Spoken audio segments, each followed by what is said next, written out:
बिना तथ्यों के आरोप प्रत्यारोप वो कर रहे हैं, तो उससे मुझे लग रहा है कि थोड़ा सी एक जैसे कहते हैं कि खिसियानी बिल्ली खंबा नोचे, वो लगाए हैं कि केदारनाथ धाम से शिला ले जाई गई। मैं कांग्रेस के नेताओं से और खास करके गणेश गोदियाल जी से भी ये कहना चाहूँगा कि आखिर वो स्पष्ट करें कि कौन सी शिला है, कहाँ से शिला लेके गए हैं। गणेश गोदियाल जी को मेरी चुनौती है, वो स्पष्ट करें, बताएं कौन सी शिला है, कहाँ से शिला लेके गए हैं, कोई विशेष शिला थी कि जो जिसको उठा करके ले गए।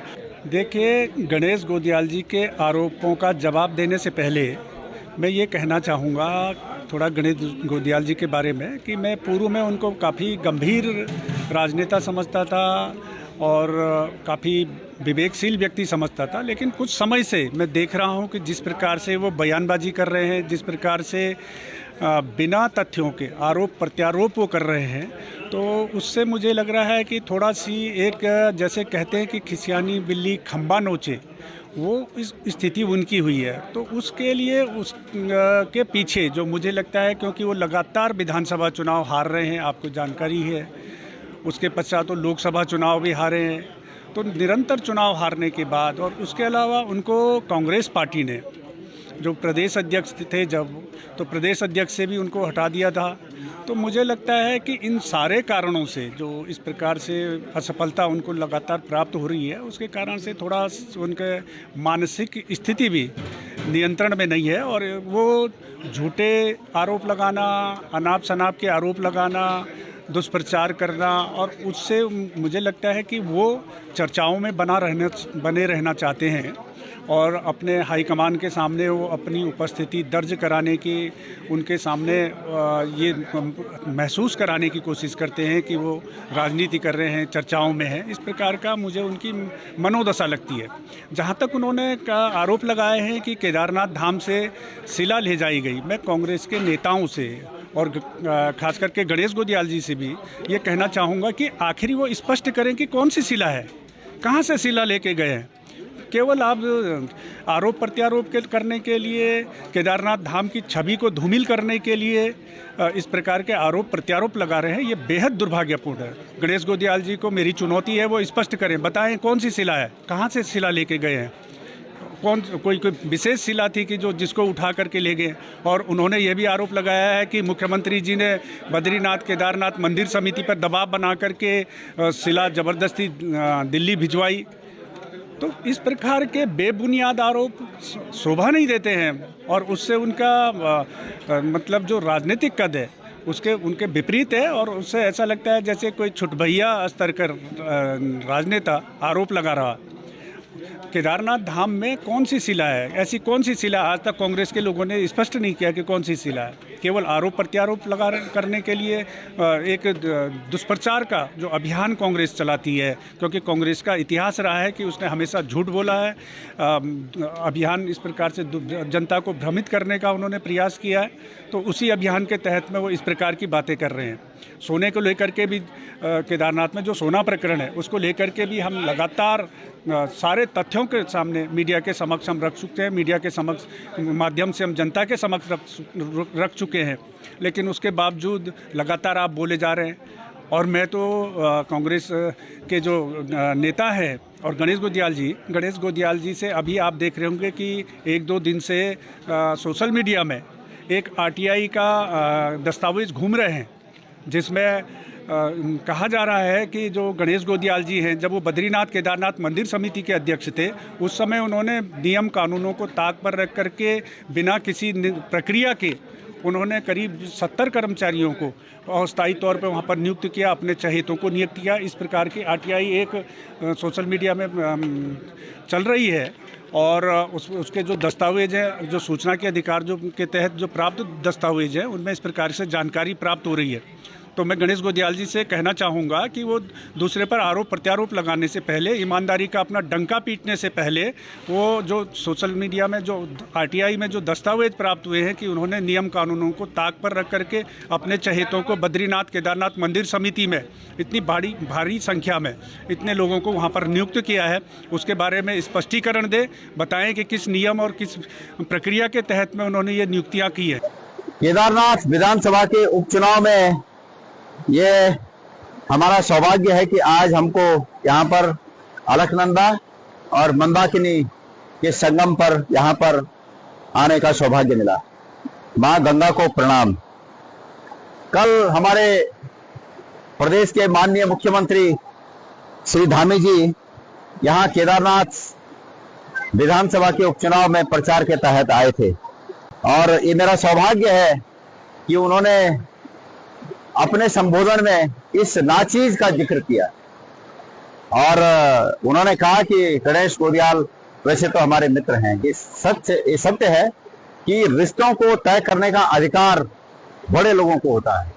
तो उन्होंने मुझे मित्रता के रूप में संबंध मेरे साथ प्रदर्शित किए, इसके लिए मैं उनका आभार व्यक्त करता हूं।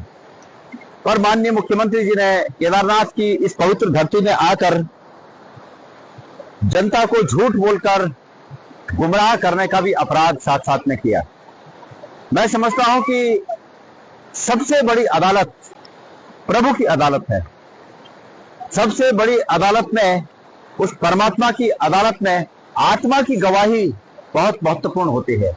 और यदि आत्मा से कोई सच या झूठ आत्मा से अगर झूठ तो आत्मा से कह नहीं सकता, झूठ दिमाग से बोला जाता है और सत्य आत्मा से बोला जाता है। इसलिए मैं आज इस गंगा के, इस अलकनंदा और मंदाकिनी के गंगा जो मिलकर आगे चलकर देवप्रयाग से गंगा बनती हैं, यहाँ पर इस संगम में मैं माननीय मुख्यमंत्री जी ने जो कल कुछ कहा उसके बारे में अपना वक्तव्य देना चाहता हूं। माननीय मुख्यमंत्री ने कहा कि बद्रीनाथ केदारनाथ समिति में अध्यक्ष रहते हुए गणेश गोदियाल ने एक बद्रीनाथ मंदिर को बनाने में वो उपस्थित रहे, उसके शिलान्यास में उपस्थित रहे, ये उन्होंने कहा। उन्होंने कहा कि पूर्व मुख्यमंत्री हरीश रावत जी उस शिलान्यास के कार्यक्रम में उपस्थित रहे। मैं ये मानता हूं धामी जी कि इससे बड़ी बात तो नहीं है और मैं आपसे भी उम्मीद करूंगा कि जो बातें आपने एक राजनीतिक मंच पे कही, अगर आपके अंदर हिम्मत है और आप वाकई सच्चाई के साथ में कहना चाहता हूं, आपकी आत्मा में एक उत्तराखंडियत का वास है, तो जिस प्रकार से मैं आज यहाँ पर ये गंगा जल, ये संगम पर ये गंगा जल लेकर इस गंगा जल की सौगंध खाकर ये कह सकता हूं कि आपके तमाम आरोप झूठे हैं, उसी तरह आप भी यहाँ पर आकर कहिए कि गणेश गोदियाल के आरोप झूठे हैं। मैं आज ये गंगा जल लेकर यहाँ पर ये कहना चाहता हूं कि महाराष्ट्र में बने बद्रीनाथ मंदिर से बद्रीनाथ मंदिर समिति के पद, प्रतिष्ठा और संसाधन और निजी रूप में भी प्रतिष्ठा या संसाधन का उपयोग मेरे द्वारा अगर उस मंदिर के निर्माण में कहीं भी उपस्थित होकर, शिलान्यास तो क्या उसके बाद भी कहीं भी अगर उपस्थित होकर किया गया हो तो ये गंगा माई इसका फैसला करी। मेरा बिल्कुल मुख्यमंत्री जी के इन आरोपों से सरासर झूठ है, ये मुख्यमंत्री जी के आरोप, मैं इससे इनकार करता हूं। और माननीय मुख्यमंत्री जी गंगा जल लेकर मैं अब आप पर आरोप लगाता हूं। आपके ऊपर आरोप यह है कि आपने केदारनाथ से केदार शिला दिल्ली तक पहुंचाने के लिए बद्रीनाथ मंदिर समिति का उपयोग किया, उनसे केदार शिला मंगवाई। आप पर आरोप है कि आपने दिल्ली के बुराड़ी में तथाकथित रूप से केदारनाथ धाम की स्थापना के लिए जो सदस्य इकट्ठे करके उनका रजिस्ट्रेशन करवाने में मदद की, उसके साथ आप उन लोगों के साथ आपके पहले से संबंध है, ये आरोप मैं लगा रहा हूं। आप आकर यहाँ पर इन आरोपों का कोई अदालत नहीं है इससे बड़ी, जिस जगह मैं खड़ा हूं इस जगह से बड़ी कोई अदालत नहीं है। तो आप जो है आप भी यहाँ पर आकर इस अदालत में, इस प्रभु की इस अदालत में अपने बयान दर्ज कीजिएगा। मैं अपने बयान दे रहा हूं। तो आपने वहां पर वो सहयोग किया, आपके मुखार बिंदु से ये शब्द हुए कि जो लोग केदारनाथ नहीं जा पाएंगे वो लोग यहाँ पर आकर दर्शन कर सकते हैं। आपने ये बात कही। आपने एक नया धाम केदारनाथ के रूप में एक नया धाम दिल्ली में बनाने की स्थापना करने के लिए प्रयास किया। ये मेरे आरोप हैं और अगर ये सत्य नहीं है तो आप कृपया यहाँ पर आकर इसी प्रकार से गंगा जल को हाथ में रखकर आप भी अपने बयान दर्ज करा सकते हैं। इसलिए मुख्यमंत्री के रूप में आपकी प्रतिष्ठा यह है कि आप उत्तराखंड के मुख्यमंत्री हैं और उत्तराखंड के मुख्यमंत्री से यह अपेक्षा नहीं की जाती कि उत्तराखंड का मुख्यमंत्री चुनाव को जीतने के लिए झूठ का सहारा ले। वैसे आपकी पार्टी का ये तो इतिहास है कि आप चुनाव जीतने के लिए झूठ तो क्या आप कुछ भी करने को तैयार हैं।